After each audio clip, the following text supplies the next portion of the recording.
Om Namo Bhagavate Vasudevaya. Srimad Bhagavatam, Canto 7, Chapter 8. The Lord slays the king of the demons, text number 54. Well, actually, I'm just going to read the purport, the translation, because there's no purports. The next two verses. The inhabitants of Vaitalika Loka said, "My dear Lord, because we are chanting your spotless glories in great assemblies and arenas of sacrifice, we were accustomed to great respect from everyone. This demon, however, usurped that position. Now, to our great fortune, you have killed this great demon exactly as one cures a chronic disease." Text 55. The Kanara said, "O Supreme Controller, we are ever existing servants of your Lordship. But instead of rendering service to you, we're engaged with this demon in his service, constantly and without remuneration. This sinful man has now been killed by you. Therefore, O Lord Nrsingadev, our Master, we offer our respectful obeisances unto you. Please continue to be our patron." Text 56. Shri Vishnu Parashad Uchu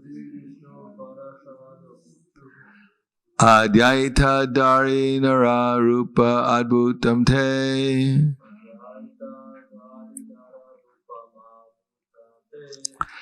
Trishtam na Sharanad Sarvaloka Sharma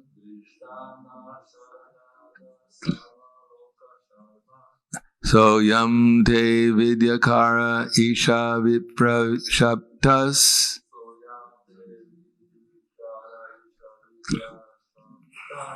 tasyedam nidanam anugrahaya vidma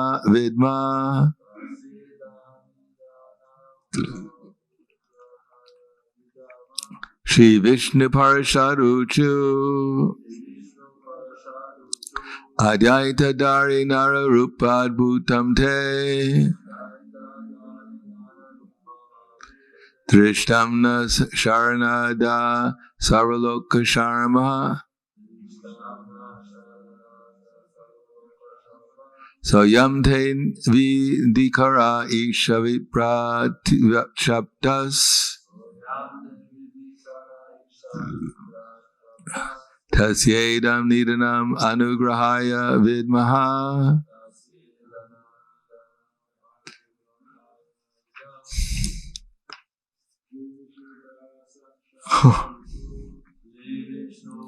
Shara Uchu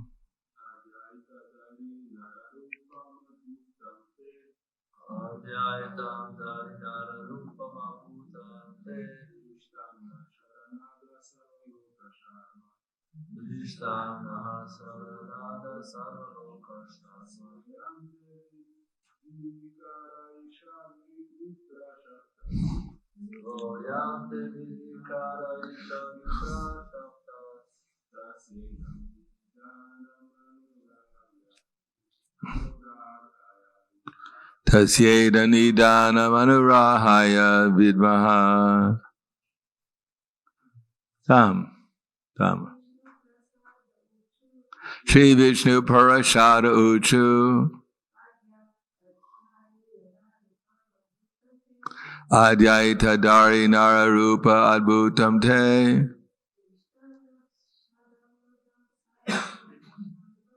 Jishtamna Sharanada Sarvaloka Sharma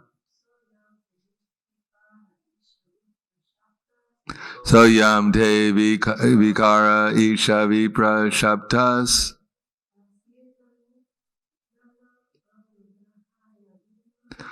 Tasyedam Nidanam Anugrahaya Vidma Shri Vishnu Parashad Uchu. The associates of Lord Vishnu in Vaikuntha Loka said, Adya, today, Etat, this, Harinara, a half lion and half human being, Rupam, form. Adbhutam, very wonderful. Te, your. Drishtam, seen. Naha, of us. Sharnada, the everlasting bestower of shelter.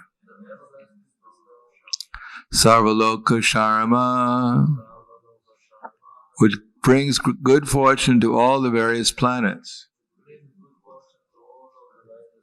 Saha, he, I am this, te, of your lordship. Adhikara, order carrier, servant. Isha, O Lord. Vipra Shapta, being cursed by the Brahmanas. Tasya, of him. Idam, this. Nidanam, killing. Anugrahaya, by the special favor. Vidmaha, we understand. Translation and purport by His Divine Grace, A.C. Bhaktivedanta Swami Srila Prabhupada. The associates of Lord Vishnu in Vaikuntha Loka offer this prayer. O Lord, our supreme giver of shelter, today we have seen your wonderful form as Lord Nrsimhadev, meant for the good fortune of all the world. O Lord, we can understand that Hiranyakashipu was the same Jai who engaged in your service, who was cursed by the Brahmins, and thus received the body of a demon. We understand that his having now been killed by your special mercy upon him. Purport: Hiranyakashipu's coming to this earth and acting as the Lord's enemy was prearranged by Jai and Vijay. Jai and Vijay were cursed by the Brahmana Shanaka, Sanat Kumara, Sanandana, and Sanatana, because Jai and Vijay checked these four Kumaras. The Lord accepted this cursing of his servants and agreed that they would have to go to the material world and would then return to Vaikuntha after serving the term of the curse. Jai and Vijay were very much perturbed, but the Lord advised them to act as enemies, for then they would return after 3 births. Otherwise, ordinarily, they would have to take 7 births. With this authority, Jai and Vijay acted as the Lord's enemy, and now that these two were dead, all the Vishnu Dutas understood that the Lord's killing of Hiranyakashipu was special mercy upon them. Namo Vishnu Vidaya Krishna Prasthaya Bhutale Srimate Bhaktivedanta Swami Tanamane Namaste Saraswatundeve Gauravani Vicharane Nirvishesha Srinivadi Paskatyade Siddharne. This end the Bhaktivedanta purports of the 7th canto, 8th chapter of the Srimad Bhagavatam, entitled Lord Nrsimhadev Slays the King of the Demons. Namo Vishnu Vidaya Krishna Prasthaya Bhutale Srimate Bhaktivedanta Swami Tanamane Namaste Saraswatundeve Gauravani Vicharane Nirvishesha Srinivadi Paskatyade Siddharne. We just spent probably a month and a half, and finally, not only is Nrsimhadev has killed Hiranyakashipu, but it took around a month for the demigods to finish offering all their prayers. And finally, the Vishnu Dutas are also offering their prayers. And everyone is seeing everything from their perspective. Generally, the demigods, they want to be free to have sense gratification. That's why they worked hard to become demigods. On the other hand, others, well, that's mainly all the Charanas, the Vidyadharas, etc. They perform sacrifice on this planet or to be elevated to heavenly planets, but somehow or another they got there at the wrong time. And so instead of being free to enjoy sense gratification, they became servants of Hiranyakashipu. So it was quite disappointing. It's like paying for an apartment, and you walk into the apartment and the ceiling caves in. You probably want your money back. But if there's no one to get your money back from, you're out of luck. Therefore, the Kannaras or the Yakshas, they were carrying the palanquin of Hiranyakashipu without any pay. Everyone in the material world wants something for what they're doing. But here we find that finally, we have the Vishnu Dutas, they're giving their perspective on the whole thing. From their point of view, this is just an arranged pastime. Krishna is Daksha, so when he arranges pastimes, they fulfill multiple purposes. One is to show that even to become the most powerful demon, and even if you get the benedictions from the most powerful person in the universe, if you offended a devotee, then your life is finished.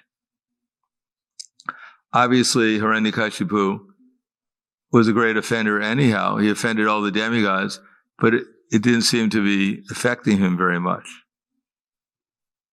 Although it is said that he was taking a lot of intoxication. So obviously he was in anxiety. If you don't act nicely towards people, it doesn't matter how powerful you are, you can't be happy. If you love only your false ego, there's not much to love. And therefore, although he was so powerful, he was also completely in anxiety. He wasn't happy. Still, everyone in the material world is trying to become powerful, hoping that that will make them happy, but no one has ever succeeded in such an endeavor. And Hiranyakashipu is the shining example of how material wealth and opulence and power doesn't satisfy one. And usually it makes one more envious and proud, and therefore one will commit offenses against other living entities and eventually fall down. So that's one thing. The other thing is, it is said that Krishna wanted to fight, because I don't think Krishna arranges pastime just because he wants to fight. But it's interesting to Krishna also, if he's going to fight, he's not going to pick on some bully down the block.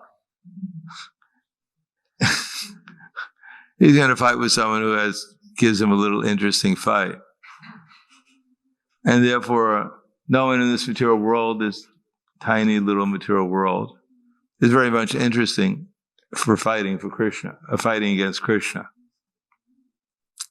Because Krishna did fight against Jambavan for, I believe, 27 or 29 nights, days and nights continuously. So Jambavan seemed to have given him some kind of fight. Not really, but anyhow, Jambavan realized that although they were hitting each other continuously for 29 days and nights, that this person who was hitting didn't get the least tired, although all his muscles were slackened and he couldn't continue on. So he realized this must be God. Only God can fight 29 days and nights in a row and not get tired. Still, Hiranyakashipu was not an ordinary personality, and he lost. And therefore, what to speak of ourselves?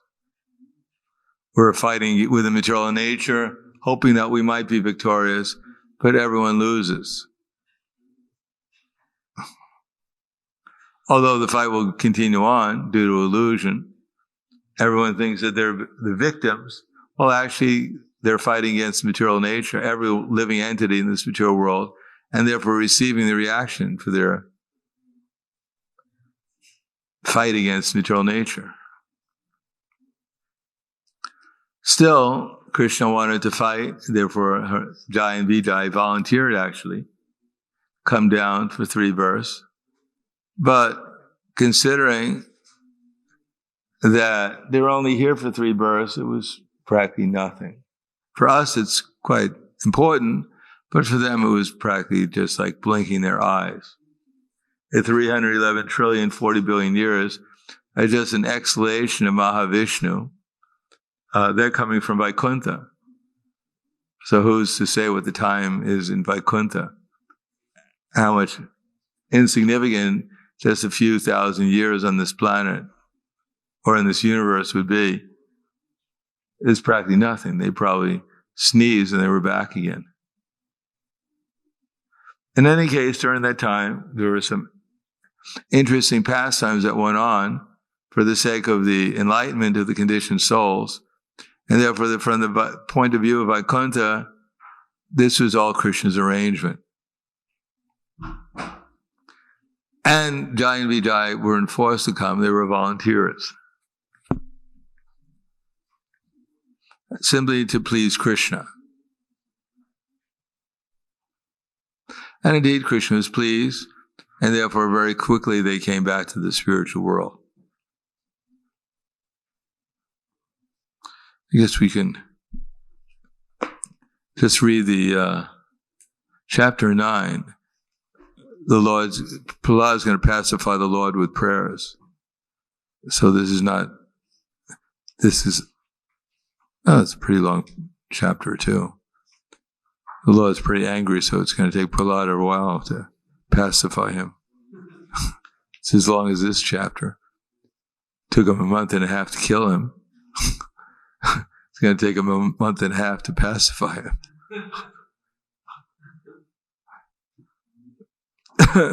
So let's start reading the summary.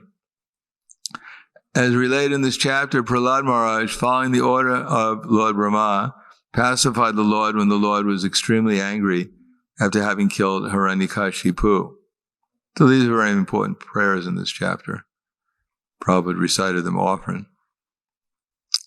After Hiranyakashipu was killed, the Lord continued to be very angry, and the demigods headed by Lord Brahma could not pacify him. Even Mother Lakshmi, the goddess of fortune, the constant companion of Narayan, could not dare come before Lord Nrsingadev. When Lord Brahma asked Prahlad to go forward, pacify the Lord's anger, Prahlad, being confident of the affection of his master, Lord Nrsingadev, was not afraid at all. He very gravely appeared before the Lord's lotus feet and offered him respectful obeisances. Lord Nrsingadev, being very much affectionate towards Prahlad Maharaj, put his hand on Prahlad's head, and because of being personally touched by the Lord, Prahlad Maharaj immediately achieved Brahma Jnana, spiritual knowledge. Thus he offered his prayers to the Lord in full spiritual knowledge and full devotional ecstasy. The instructions given by Prahlad Maharaj in the form of his prayers are as follows. Prahlad said, I am not proud of being able to offer prayers to the Supreme Personality of Godhead. I simply take shelter of the mercy of the Lord. For without devotion, one cannot appease him. One cannot please the Supreme Personality of Godhead simply by dint of high parentage or great opulence, learning, austerity, penance, or mystic power. Indeed, these are never pleasing to the Supreme Lord, for nothing can please him but pure devotional service. Even if a non-devotee is a brahmana qualified with the 12 Brahminical symptoms, he cannot be very dear to the Lord, whereas if a person born in a family of dog-eaters is a devotee, the Lord can accept his prayers. The Lord does not need anyone's prayers, but if a devotee offers his prayers to the Lord, the devotee benefits greatly. Ignorant persons born in low families can sincerely offer heartfelt prayers to the Lord, and the Lord will accept them. As soon as one offers his prayers to the Lord, he is immediately situated on the Brahman platform. Lord Nrsingadev appeared for the benefit of all human society, not only for Prahlad's personal benefit. The fierce form of the Lord Nrsingadev may appear most awful to a non-devotee, but to a devotee the Lord is always affectionate, as he is in other forms. Conditioned life in the material world is extremely fearful. Indeed, a devotee is not afraid of anything else. Fear of material existence is due to false ego. Therefore, the ultimate goal of life for every living entity is to obtain the position of being a servant of the Lord. The miserable condition of the living entities in the material world can be remedied only by the mercy of the Lord. Although there are so-called material protectors, like Lord Brahma and other demigods, or even one's own father, they are unable to do anything if one is neglected by the Supreme Personality of Godhead. However, if one is fully taking shelter of Lord's lotus feet, one who is fully taking shelter of the Lord's lotus feet can be saved from the onslaught of material nature. Therefore, every living entity should be unattracted by material so-called happiness and take shelter of the Lord by all means. That is the mission of human life. To be attracted by the sense gratification is simply foolish. Whereas one is a devotee of the Lord or is a non-devotee does not depend upon one's birth in a high or low family.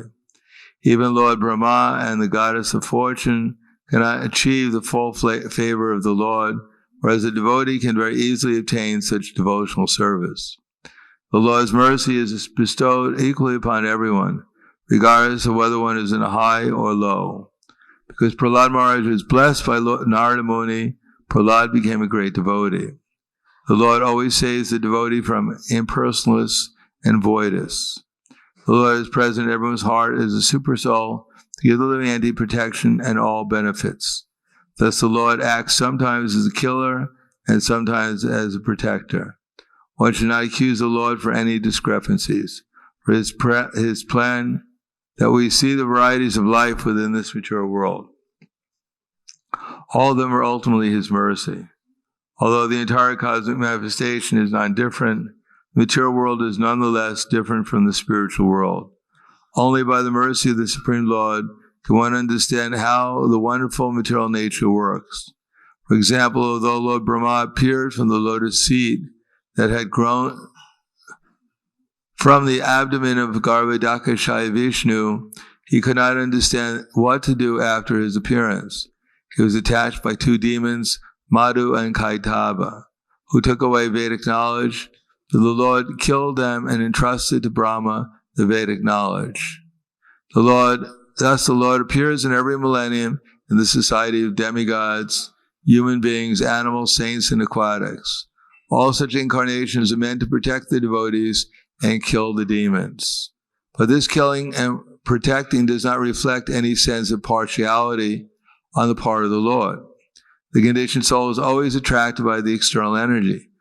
Therefore, he is subjected to lust and greed, and he suffers under the conditions of material nature. The Lord's causeless mercy upon his devotee is the only means by which to get out of material existence. Anyone engaged in glorifying the Lord's activity is always unafraid of this material world, whereas one who cannot glorify the Lord in that way is subjected to all lamentation. Those interested in silently worshiping the Lord in the solitary places may be eligible for liberation themselves, but a pure devotee is always aggrieved to see others suffering. Therefore, not caring for his own liberation, he is always engages in preaching by glorifying the Lord. Prahlad Maharaj therefore had tried to deliver his class friends by preaching and had never remained silent. Although being silent, observing austerity and penances, learning the Vedic literature, undergoing ritualistic ceremonies, living in a solitary place, and performing japa and transcendental meditation are proved means of liberation that meant for non-devotees or for cheaters want to live at the expense of others. Pure devotee, however, being freed from all such deceptive activities, is able to see the Lord face to face. The atomic theory of the composition of the cosmic manifestation is not factual. The Lord is the cause of everything, and therefore he is the cause of this creation. One should therefore always engage in devotional service by offering respectful obeisances to the Lord, offering prayers, working for the Lord, worshiping the Lord in the temple, always remembering the Lord, and always hearing about his transcendental activities. Without these 6 kinds of activity, one cannot attain to devotional service. Prahlad Maharaj has offered his prayers to the Supreme Lord, begging his mercy at every step. Lord Nrsingadev was pacified by Prahlad Maharaj's prayers, wanted to give him benedictions by which Prahlad could procure all kinds of material facilities. Prahlad Maharaj was not misled by material facilities. Rather, he wanted to remain always a servant of the Lord. So I'll stop there. Any questions?